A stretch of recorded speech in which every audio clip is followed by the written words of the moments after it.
Good morning, everybody. Here we are back for chapters 9 and 10. We are moving on in Save Me a Seat by Sarah Weeks and Gita Veradarajan. We're moving on to Tuesday now, okay? So everything that's happened has happened on Monday already, okay? So this is going to be Ravi's second day at school. And it's going to be Tuesday, and the subheading is hamburgers.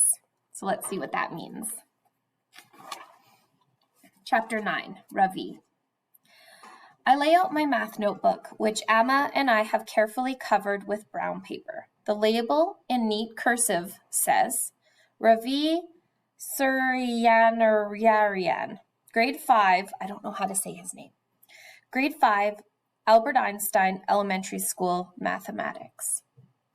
It is my mother's handwriting. We went to Staples together last week to buy all my school supplies, but she insisted on writing out the labels herself. Prima has to admit that Amma's handwriting is beautiful. Your book is the first thing your teacher will notice, Ravi, Amma told me as she carefully wrote my name on one of the smooth white labels. First impressions matter. Now, sitting at my desk, I run my hand over my math notebook and smile. In India, I was the winner of the Math Olympian 3 years in a row. I know all my multiplication tables till 20. Appa is right. There's nothing wrong with showing off a little. I'm sure that this morning Mrs. Beam will realize what kind of student I really am. And this silly business about Miss Frost and special help will be over. I placed my new pencil box next to the notebook. Amma made sure that every item on the school supply list was bought. 3 mechanical pencils, 2 erasers, a 6-inch ruler, 2 highlighters, 4 ruled notebooks, and a pack of 3M Post-its. I keep looking over at Mrs. Beam, but I don't think she's noticed yet how well prepared I am. She's busy writing on the whiteboard. In India, we only had blackboards. I loved the soft scraping noise the chalk made and the smell of the dusty erasers. The desk in front of me is empty. I wonder if Dylan Samreem will be absent today, but at last minute he comes rushing into the class and takes his seat. I'm glad my new friend is going to be here to witness what's about to happen. I'm sure he will be impressed. Let's do a quick review, Mrs. Beam announces. Easy peasy. I think when I see the math problems Mrs. Beam has written on the board. Is this what 5th graders in America are doing? I was expecting something much harder, like maybe order of operations or something to do with decimals and fractions. The big guy who sits behind me is groaning and moaning. I turn around to see what's wrong with him and notice his name card for the first time. Joe Sylvester. As I'm reading his name, Joe Sylvester suddenly looks up. I smile, but he doesn't smile back. I can't believe kids in America are allowed to come to school looking like him. In India, we had to wear uniforms with dress pants, a collared shirt, and a tie. Joel Sylvester has on tracksuit pants and an unironed t-shirt. I face front again and straighten my back.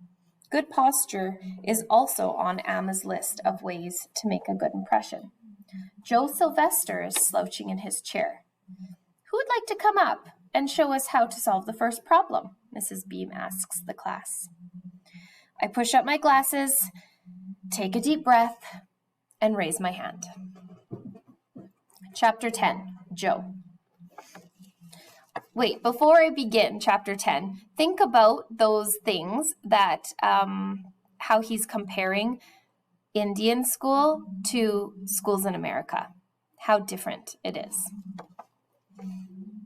Chapter 10, Joe. Please don't call on me, please don't call on me, please don't call on me, I think. But I can feel Mrs. Beam's head turning my way. I groan. Oh, I have a feeling I know where this is heading. I sure hope Miss Frost remembered to tell Mrs. Beam about my APD. I wonder what APD means. Nobody knew anything was wrong with me until I started school.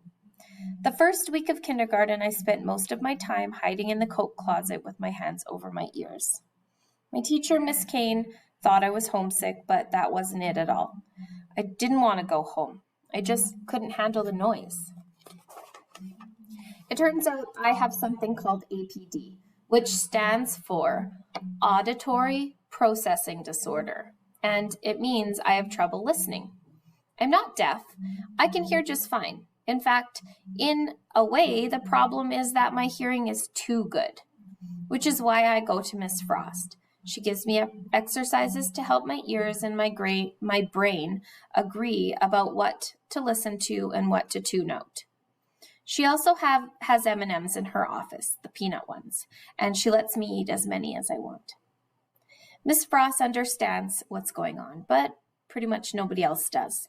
They don't understand how hard it is for me to follow directions when the electric pencil sharpener is going, or the door keeps slamming, or I'm worried about whether someone's about to sneak up behind me and do something mean.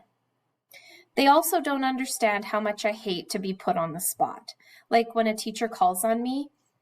As Mrs. Beam turns away, I slide down in my seat. Even if she knows about my APD, it doesn't mean I'm safe. Sometimes teachers think they're doing you a favor by treating you like they're no different from anybody else. The thing is, I am different. I slide down even further in my seat, as low as I can go without falling out. All I care about is not getting called on. It's not that I can't do math. Actually, I'm pretty good at it. But standing up in front of the class makes me nervous. And when I get nervous, I forget what I'm doing and I make mistakes. It turns out today is my lucky day, though, because the new kid shoots his hands straight up in the air like an arrow. He's wearing another white polo shirt, buttoned all the way up. Even the sleeves have been ironed flat. They're stiff and stick out funny like little wings. His desk is covered with a bunch of junk, including shiny new mechanical pencils, which Dylan keeps eyeballing with a klepto gleam. Mrs. Beam looks right at me. At least I think she's looking at me, and then she calls on the new kid instead. That was close.